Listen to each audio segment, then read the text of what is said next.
The story of Noah's family is a straight-up masterclass in how God's grace can flow through the faith of one person. Look at Genesis 7, verse 1.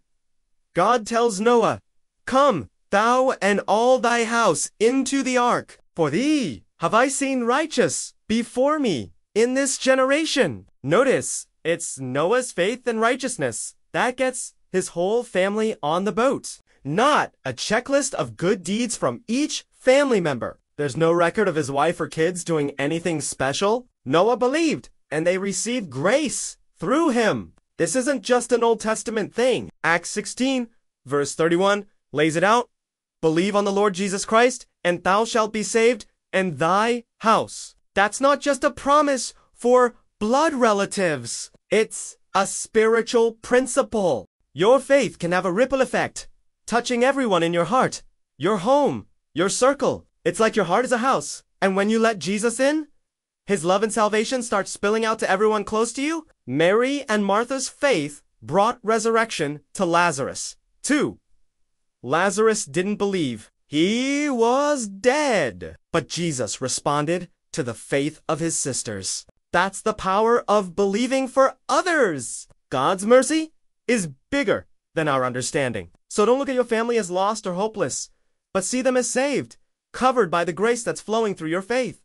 Keep preaching, keep believing, and let God do the saving. At sinabi nila, maniwala ka sa Panginoong Hesukristo at maliligtas ka, ikaw at ang iyong sambahayan.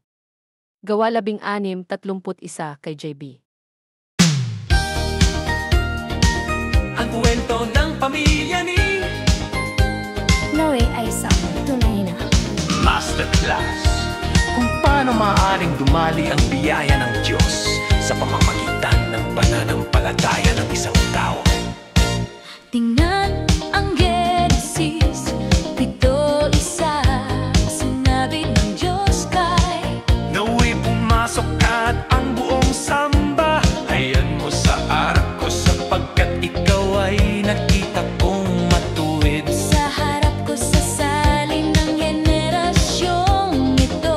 Pansinin ang pananampalataya at katwiran ni Noe ang nagdala sa buong pamilya niya. Sa barko, hindi ang listahan ng mabubuting gawa mula sa bawat miyembro ng pamilya. Walang tala na gumawa ng espesyal ang kanyang asawa o mga anak. Naniniwala si Noe at natanggap nila ang biyaya sa pamamagitan niya. hindi lang ito bagay sa lumang tipan. Gawa 16:31. Ganito ang sinasabi, Maniwala ka sa Panginoong Hesukristo at maliligtas ka, ikaw at ang iyong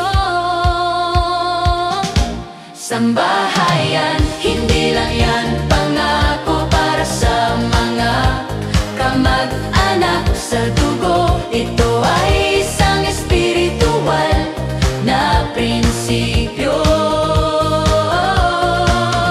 ang iyong pananampalataya ay maaaring magkaroon ng epekto na kumalat na nakakaapekto sa lahat ng nasa iyong Puso, tahanan at paligid. parang ang puso mo ay isang bahay. At kapag pinapasok mo si Jesus, ang kanyang pag-ibig at kaligtasan ay nagsisimulang tumapon sa lahat ng malapit sa iyo. ang pananampalataya ni na Maria at Marta ay nagdulot din ng pagkabuhay kay Lazaro. Hindi naniniwala si Lazaro, patay na siya. Ngunit tumugon si Jesus sa pananampalataya ng kanyang mga kapatid na babae. Iyan ang kapangyarihan ng pagtitiwala. Para sa iba, ang awa ng Diyos ay mas malakay kaysa sa ating pagkaunawa. Kaya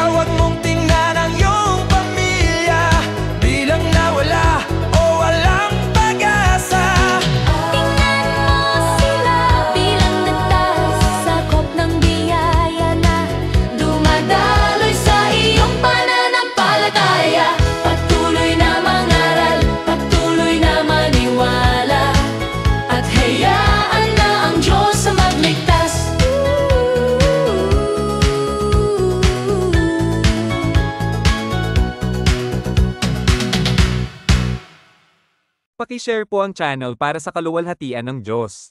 Si Jesus ay Hari.